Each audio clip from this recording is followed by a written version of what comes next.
excited for another conference week. Got another game on the road against Colorado State. Their first Mountain West game. Coming off an exciting, tough win. A lot of ways we didn't play well, but we played well enough to win. So that's exciting to see us be able to, find a way to win the close games. Obviously, we had that same situation a couple weeks ago in Pullman, and we weren't able to pull it off. So excited our guys have kind of found a way to be resilient, and excited about this weekend to go on the road, and had a good day today, and we'll see what happens. Questions for Coach? Obviously, with Walker coming in and leading the team victory from down behind, and Emmett, having a great season up to that point too, and even threw two touchdowns in that game. Do you know who's going to start yet at quarterback this week?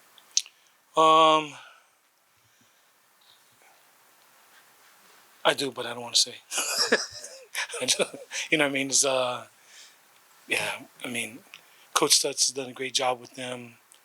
I think we know. I'll let him. Did you guys ask him? Did you guys meet with him yet? Yeah. So, if he wants to tell you guys, that's fine. But in coaching, we always play these games.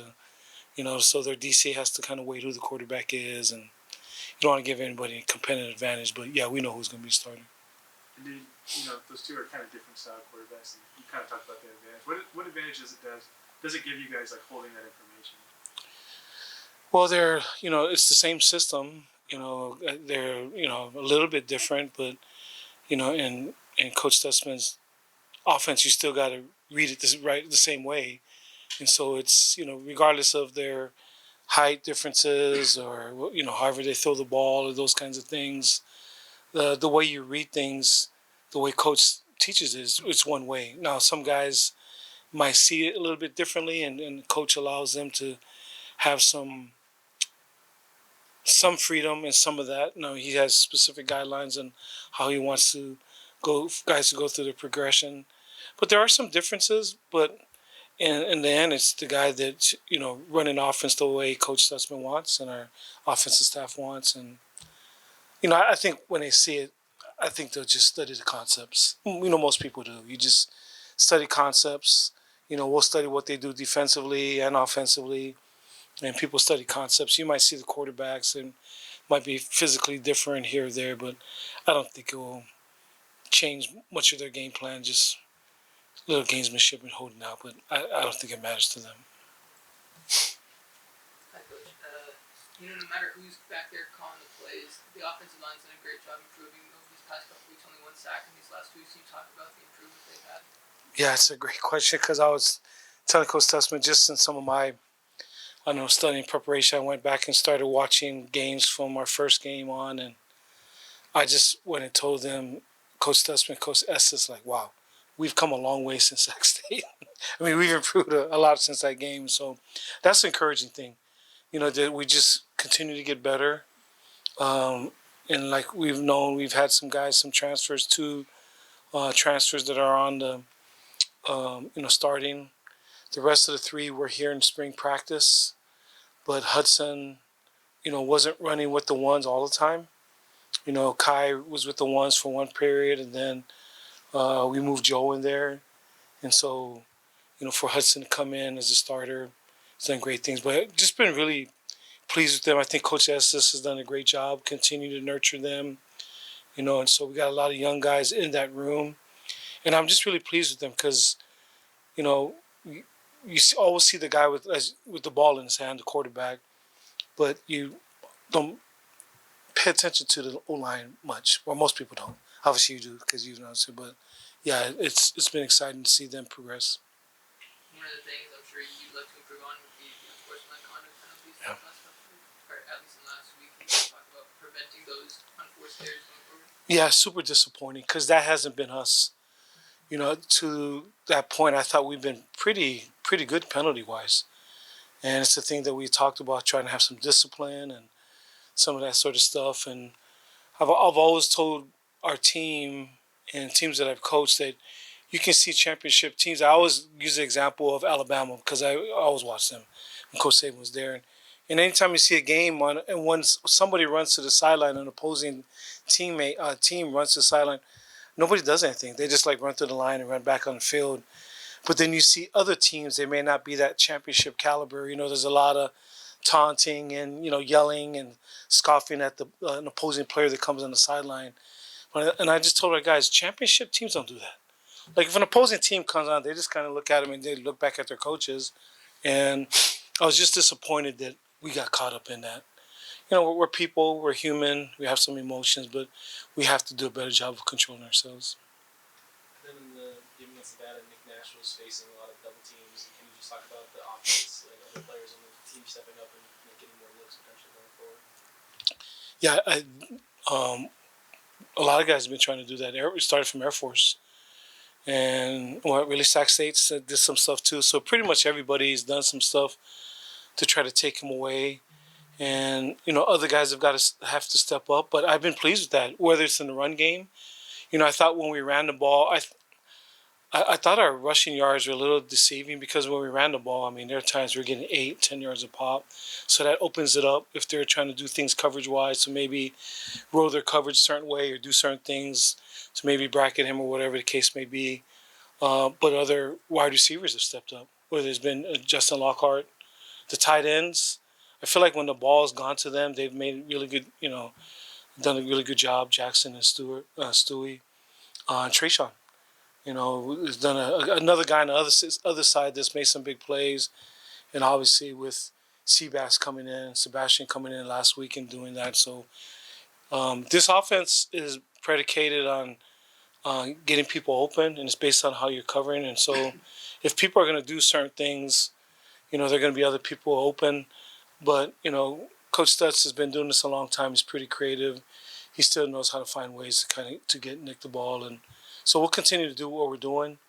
But, Nick will definitely be a guy we'll still try to get the ball to. And then on the defensive side of the ball, you guys had to, like you said, you guys had to face like 2 DB quarterbacks the past 2 weeks. So what have you seen from the defense? What have you learned from kind of like dealing with them and also just dealing with the run game? Yeah, we've tried to go back to the basics this week. Do a better job of tackling, wrapping up. Thought last week a lot of just shoulder tackling, getting our head up, bringing our feet, wrapping up. Also doing a better job in our gaps, and canceling our gaps, leveraging the football, containing the ball if it's spills or if it goes to your forward person or your overhang guy, just being able to be more patient on things. So it's more going back to fundamentals. Schematically, we're fine. It's not like you look at that scheme, it's not going to work. What Coach Odom's called. He's been at DC many years and done a great job. We went more back to details, just trying to cover the details, the specifics, from D-line to linebackers, safeties, outside linebackers to everybody. That was the emphasis. Coach Torrey Horton, wide receiver for Colorado State, one of the household names in this conference, and he's a guy that's a veteran in this league. What kind of challenges does he present for your defense this weekend? Well, it's like you said. All conference, one of the best wide receivers in our league. We're going to have to do our best to try to cover him and do the best we can. The hard part about it sometimes are, they're running the ball a lot this year, which is, which was a little different, for, Coach Norvell and, their offensive coordinator, kind of their background. But obviously Coach has been around the game a long time, so, it's like he doesn't have to stick to air raid stuff. But it's been impressive. Last week against Oregon State, both teams are just mashing each other with football. And so you got that component. But like you said, they got one of the best receivers in the league, so that presents a lot of issues. When Walker was up here on Saturday night, he talked about always being ready, and everybody always being ready. And just from an intensity standpoint or a competitive level standpoint, and they're not, let's say people aren't running with the ones and twos. How do they, for a layman, how does everybody else say that? And so what we've been able to do is you at least get the, 2 deep gets reps, the 2 deep. And, Coach Stutz has actually been able to give Walker some reps with the ones during the course of the week. The majority of the reps have always gone to Emmett, but Walker gets his reps with the ones during Indy period, during 7-on-7 Skelly period. Walker gets some reps with the ones, so he gets to throw with the top wide receivers, and so you get that timing part of it. But I said this last week. I go to a lot of different. I go to all of our position meetings and kind of spread out there. But I go to the quarterbacks meetings a lot, and Walker knows what we're doing. In the meetings when Coach Stutz is coaching and asking questions, both he and Emmett can spit out the answers. Also Xavier, who's in there too. All of those guys know what's going on. So I was just impressed how he responded with such minimal preparation time. It's not like, hey, you're going in a couple plays, start warming up. It's like, get in there, and had his helmet, and he ran in there. And the situation, like I said, was, as we all know, it was a tough situation, and he played lights out, and so super proud of the young man. He's a great, great kid. Love coaching him, love being around him.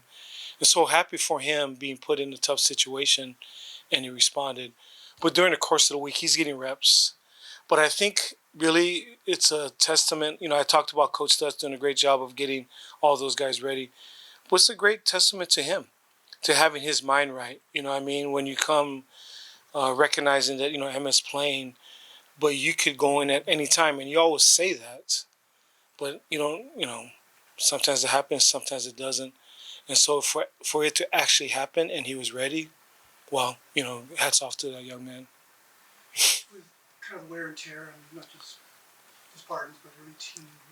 With Coach José State and strength and conditioning, how is that? Obviously, it's important. But how is that maybe alter practices or situations like that? We know you have to keep sustaining all of this season. So the bye week was a big part of that. So the last 2 weeks prior to that game, we try to be super smart.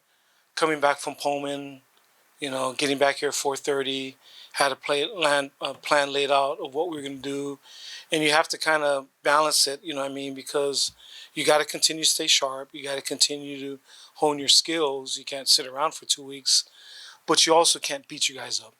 And so, we felt like we had a good plan, trying to get our guys some rest during that time, but also continue to get better in the bye week. And then we came back last week and had a full normal week. And then this week we'll have a normal week too. But yesterday, our Mondays are off. We just basically all film work and they lift weights with Coach Tafisi and, do some conditioning. Sundays, they're completely off. It's our day off that we have. And so all that is required is treatment. Guys that are injured need to come in and see Kyle, our trainer. But I think our staff has done a great job from Coach Niu and our staff. We lift every day, which most people don't do. Most people lift twice a week, but we lift every day. It's the way, it's in my discussions with Coach Niu prior to the season, some of his thoughts to try to keep us strong. And he said, Coach, you got to lift. You got to lift, and which, I've been other places where my strength coaches, maybe their philosophy is a little bit different. So I trust him, and that's what we've been doing. He's been, he's very smart on it, and we try to be smart on the science part of that. Kyle, our trainer, has done a great job of getting our guys back. Shannon, our dietitian, nutritionist, has done a really good job of that. There's a lot of different factors. So you got the strength staff, the training room, our dietitian, nutritionist, the way we practice, all of that, and there's a lot of layers to it. But there's a lot of thought, science, past experiences, looking at this team, and sometimes you're wrong. Sometimes like we practiced too long, we didn't practice long enough, and you just try to come up with the best formula that you can. Last question, you have a very high trust in your staff. Is there a point where you have your gut feeling you might overrule or in conditions like that? Most definitely. There's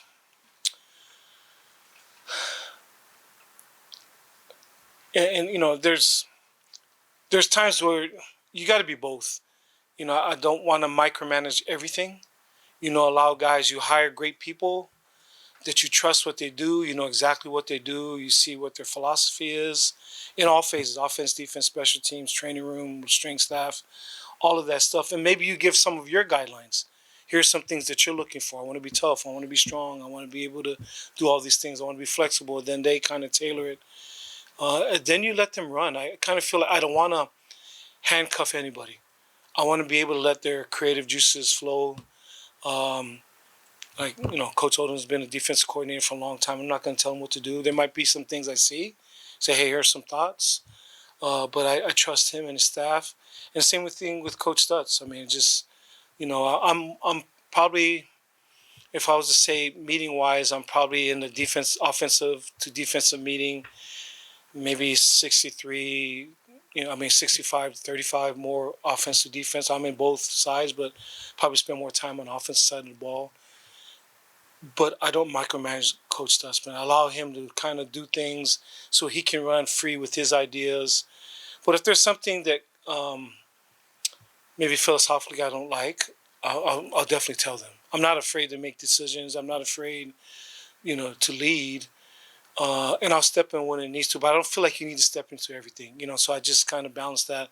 But there's some stuff I was just like, why are we doing that drill? I don't like that drill. You know what I mean? Or have them explain why we're doing that. We're doing this because of this. Okay, I'm cool. And there have been a lot of times, like we're getting ready to go to our staff meeting right now, and pretty much that's where I do all my coaching. Being there with our entire staff, and we're all being there. And some guys don't do that a lot. Sometimes there's big staff meetings that are really quick. They're more agenda based, real quick things, doing this, and then they're out. Ours might be a little bit longer because that's where I want to make sure I get my message across to the coaches, the staff. Here are my thoughts. Here are the way I want to do things. Then after I give them that, then I let them run with it. But I want to make sure here are some things that are important to me, but then you go do it. You know what I mean? So with these guidelines that I give them and let them do their deal, I mean, they're experts in what they do. I mean, there's only 130 of these Division I jobs. So if you're a, position coach or strength coach at a major university, you're elite at what you do. And so I let them do what they're good at. You saw Michael Dansby get hurt in the game. What's his status going into this week? Yeah, so he's in concussion protocol, but so we just whatever the protocol is, obviously we're out of that. More than anything, we just kind of ask our trainer, okay, where is he at in that whole protocol process? But he looks good.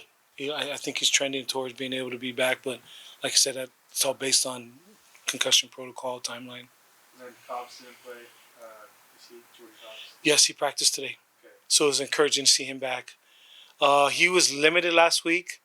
Probably could have came back in a limited role, but it was he limped around at the end of the Washington State game, and it wasn't good for the kid. It wasn't good for us. So our thought process was, hey, let's get this kid healthy. He's a really, really good football player, one of our best football players. And so that was the thought last week, and he did a really, really good job of attacking his rehab, and I was excited to see him out there practicing with the ones today. And Quincy too didn't play, so DN. So yeah, so Q's done for the season. Okay. So he had a surgery on his hand, and so he's going to redshirt. So we're excited to get him back. One of our best players. Obviously, when you're trying to corral a quarterback like last week, it helped to have him in there. But yeah, so it's kind of cool thing about it. Like he had a surgery and he's running around. Obviously, he can't do much because if you look at him, you're like, what's wrong with him? And then you just see stitches on his hand.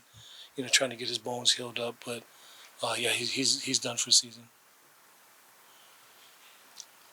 Coach, transfers, you mentioned offensive line, we mentioned Emmett, Rocket all over the place. Going forward, is that something that your philosophy is going to be really big on? You guys have been asking all great questions. I think so. I think it's just the way college football is now. I mean, how do I say this? We're anticipating some things happening in the off season because I'll just say it's just the way of the world. The big guys watch tape, and if they see any young guys that got an eligibility are good, somehow, supposedly there's no tampering involved, and all of a sudden, next thing you know, some of your better players are in the portal, and then they're going somewhere, and like I said, it's. I mean, I'm not bashing the kid or the schools. It's just the way things are now, and so we anticipate some of that happening after the year. It's kind of interesting, but a lot of the Group of Five schools, you can see like the upper guys coming in. If there's a really good guy, they'll take them, and so we'll see how that goes. And then it's more of, it's kind of crazy to say, but it's a little bit more the transfer, a little bit more of a free agency, trying to fill holes. But I don't know, and I've been talking a little bit with Rebecca Perez, our player personnel director. But we're going to continue to recruit, but we have to be patient. You know what I mean? I mean, we can't get our feelings hurt if some of our better players get taken by other guys. It's kind of the way college football is now, and we're anticipating some of that. So I would imagine we'd have to go in the portal to try to fix or fill in some of those needs, just like we had to do after spring ball. Before when we got here, we had to do some things when people left, and then we practiced, and then some things happened after that. Then we had to fill holes, and I'd imagine for where we are on the pecking order of college football. I mean, we're not arrogant, we're not unrealistic. We kind of know where we stand in it. We're not Texas or Alabama, and so after there's some things happen, I was going to say praying or we'll just kind of go from there and just kind of see what we need to do. Couple more for Coach. All right, is that it? I got one more real quick. Yep. Special teams, punting wise, Colorado State did a great job at returning punts. Yeah. That's something that's big on your mind this week. Yes, this is a thing that Coach Pausick is ready addressed. So we got to be good in our protection, be good in our coverage lanes, be good about where we're kicking the ball. With this guy, I mean, you got to be able to cover. Well, in punt, you always got to first protect, make sure your lanes are, got some lane integrity, and kick the ball where you're supposed to.